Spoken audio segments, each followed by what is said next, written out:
Chapter 9. Dr. Ethan McCarthy was a short and plump man with a wrinkled face. His hair was thin, and so he kept it long so as to disguise the spots where it was thinnest. It was mostly dark, but there were streaks of gray on the sides above his small round ears. The wrinkles on his face were obviously a mixture of age and frequent smiling. He was a happy man, or if he was not, he was able to convince everyone that he was happy. To Victor, Ethan seemed like an older, smaller Sig. "Welcome," said Ethan as he warmly shook Victor's hand. "Welcome to Angel Tower Hospital." Victor smiled. "Thank you, Doctor," he said. "It really is a treat for me to learn that the healer's art is meant to be preserved," said Ethan. "To think that the Heaven's Breath key endures more than 1,000 years." Victor decided it would be best not to inform him about the destroyer or the betrayal of Daniel Young. "Perhaps as much as it is for me to meet its first bearer," said Victor. "You have an impressive facility." "Yes, well, it certainly helped to have the aid of my companions," said Ethan as he turned and looked to the large stone tower. "You know, Lincoln and Savannah Thomas really helped set me up. I wish you could meet them." "We did meet them briefly," said Victor. "We were under the impression they had come here," said Chloe as she approached. "Have they not arrived?"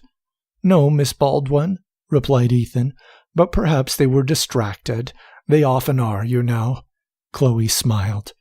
"True enough, Doctor," she said. She cleared her throat before continuing.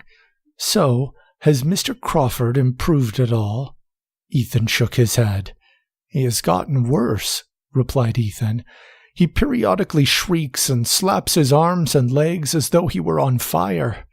"How terrible," said Chloe. "Can nothing be done?" "It is beyond the power of Heaven's breath," said Ethan as he lowered his head. "But Mr. Godwinson has been able to help him at times." "Speaking of help," said Chloe, "I was hoping that our new friends might be able to help with the mystery of Miss Patterson." Ethan sighed. "That was a tragedy," he said. "I will, of course, do what I can to help, but please be careful. The truth in this matter, whatever it is, was what caused Levi Crawford to lose his mind." The group moved toward the tall hospital tower quietly. Lucas gazed at the structure in awe. The large stones that had been fit perfectly to form the building were nearly white. In between large buttresses, the sun reflected off of long windows. There were several red barns nearby, and a slew of workers that were handling the animals. Off to one side of the building, rows of crops could be seen to extend to the horizon. He could make out the silhouettes of farmers with wide-brimmed hats caring for the plants. Of course, because of his key, he knew that this facility produced the food that was used for the entire region. The inhabitants of this county were those that had been helped by Ethan McCarthy and felt obligated to repay him, or at least contribute to his efforts to heal. Lucas turned to the others, hoping to find someone nearby to whom he might express his admiration of the scene. Samuel and Stephanie had already gone inside. Chloe was walking next to Sig, and Sig was laughing loudly at whatever Chloe was saying. Kirana and Jonathan were having a quiet conversation, and to Lucas's surprise, Kirana was smiling a bit. He strained his hearing and was able to discern that Jonathan was explaining how Stephanie and Samuel seemed to be getting along. Lucas frowned a bit. He was young, but not so young that he had not entertained daydreams of winning the heart of the beautiful dark-skinned engineer himself. He turned away to find Victor and Jennifer whispering to one another. He sighed in frustration. He was surrounded by happy couples. "They are distracted," said Row 82. Lucas spun around to find the augment beside him. "It is making us soft."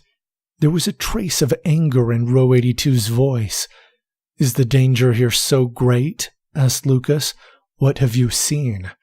"I believe the danger is great," replied Row 82, "and I believe relying too much on these keys has made us weak." "The keys are a great source of power," said Lucas, "and if we have been chosen to bear them, why shouldn't we use them?" Are the keys the source of power? Asked Row 82 cryptically. For the demons, human sacrifice is the source of power. What is it that keeps the divine keys going? Lucas paused and thought. This was not a new question, but what concerned him was Row 82's sudden interest in it. The augment had seemed to put off his old philosophies for the most part in favor of discovering what it meant to be a divine key-bearer. It seemed odd that only now the source of their power was becoming important. Of course, there are aspects of these divine keys that we do not and probably will never understand, said Lucas. The Archangel Michael created them. Only he knows. I don't think that's true, said Row 82. That he created them? Asked Lucas. Or that he is the only one who knows the source of their power? No, I think he created them, said Row 82, but I think there are others who have discovered the source of their power, and I think it may not be so divine as we are led to believe. What do you think the source of their power is? Asked Lucas. I don't know yet, said Row 82 frankly, but Molly Patterson did, and Levi Crawford found out. Both of them went mad, and one of them did so to the point of killing themselves. If you think that is true, why are you so eager to go down the path that leads to madness? Asked Lucas. Because I believe that we have value beyond the keys, said Row 82. All of us. We are fit. We have been shaped by the world in which we grew. We have been made strong. The key-bearers of ages past were no doubt talented, but they could bear only the keys, not the truth of the power behind them. Row 82's choice of words seemed odd to Lucas. It seemed as though he were borrowing this train of thought from someone else. Notwithstanding this impression, Lucas did not get the feeling that the source of this thought was malevolent or misguided. He raised good points. Of course, Lucas did not know that Row 82 had spoken with Michael, or what was said, so he raised one more argument. How do you know it is the source of power that caused that? Asked Lucas. Why couldn't it have been an attack by William Fine that drove them mad? That's another thing, said Row 82, ignoring Lucas's question. Why are the demon worshippers so much more active in this time? They seemed content to pull in a few people every now and then to kill in our time, but here, it's as though they are united in war. They seemed united at the end before we came to this time, said Lucas. Yes, but that had a different feel to it. Wouldn't you agree? Asked Row 82. The augment was right. The way that they had rushed into it seemed desperate rather than calculated or strategic. The way that Sarah Hawkins had fled seemed as though she were motivated by fear rather than a strategic desire to obtain a position. Now that they were in the distant past, things seemed different. The attacks were coordinated and ruthless. There were specific objectives in mind. But that was not the only time they have been active, said Lucas. Before you joined us, Felix Light seemed fixated on Lizard. He went to unusual lengths to capture him. Why? Asked Row 82. He said Lizard would be a more valuable human sacrifice, said Lucas. But Lizard told me that he served under Felix Light for years, said Row 82. If he was so valuable a sacrifice, why not sacrifice him before? He wasn't waiting for him to get the key, if that's what you mean, said Lucas. He hadn't gotten the teleportation key when the attack started. Okay, strategist, said Row 82. But even considering this, why do you think the demon worshippers are so much more active right now than in the future? The only logical explanation is that they need something now, and that in the future they have acquired it or no longer need it, said Lucas. And what is it that they need? Asked Row 82. I would suggest human sacrifice, said Lucas, but they seem to need that in the future to some degree. But not to the same degree, said Row 82. We are missing something. What do you think we are missing? Asked Lucas. I don't know, said Row 82, but I don't think that sitting around in a hospital and pretending we are okay because we have divine keys is the answer. You want to leave, said Lucas. I want you to come with me, said Row 82. Where would you go? Asked Lucas with skepticism in his voice. What will distance from the others buy you? Does it matter what it buys me? Asked Row 82.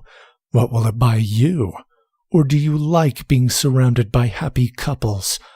Lucas's face turned red. I don't suppose any amount of effort could have masked my emotions from you, admitted Lucas. Being aware has always been the difference between life and death for me, said Row 82. Right now there are things of which I am unaware, and I cannot simply stand by and hope that they will reveal themselves to me. Why ask me? Asked Lucas. Why not Lizard? 2 reasons, said Row 82. First, because Row 82 cleared his throat before continuing. Because you are superior to me in strategy and analysis. Lucas smiled slightly at the compliment. And second, continued Row 82, because he has already asked me, said Lizard as he appeared on the other side of Lucas. Lucas smiled for a moment, but then pressed Lizard. And why would you agree to leave? Asked Lucas. The entire point of omnipresence is to be able to be everywhere whenever, said Lizard with air quotes. I don't have to choose between being here and being there. Lucas laughed softly as he considered Lizard's point. Have we let the others know? Asked Lucas.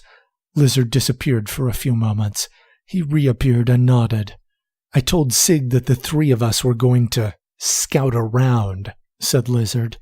All right, said Lucas as he stopped. Lizard and Row 82 stopped with him as the rest of their companions went up to the hospital.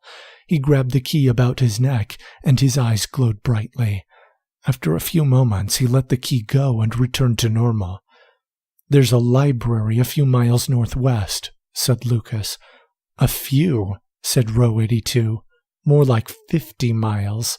I've been there, said Lizard with a smile. It seemed kind of boring. Row 82 and Lizard smiled as Lucas headed toward the carriages in which they had arrived. Before long, Row 82 and Lucas had gotten up to drive the team of horses. Lizard preferred running and teleporting outside the bumpy vehicle. Lizard turned back and looked at the tower as the horses dragged the carriage away. He felt a hint of guilt well up in his chest. He winced as though it were tangibly painful. Something inside of him told him that he was abandoning his friends.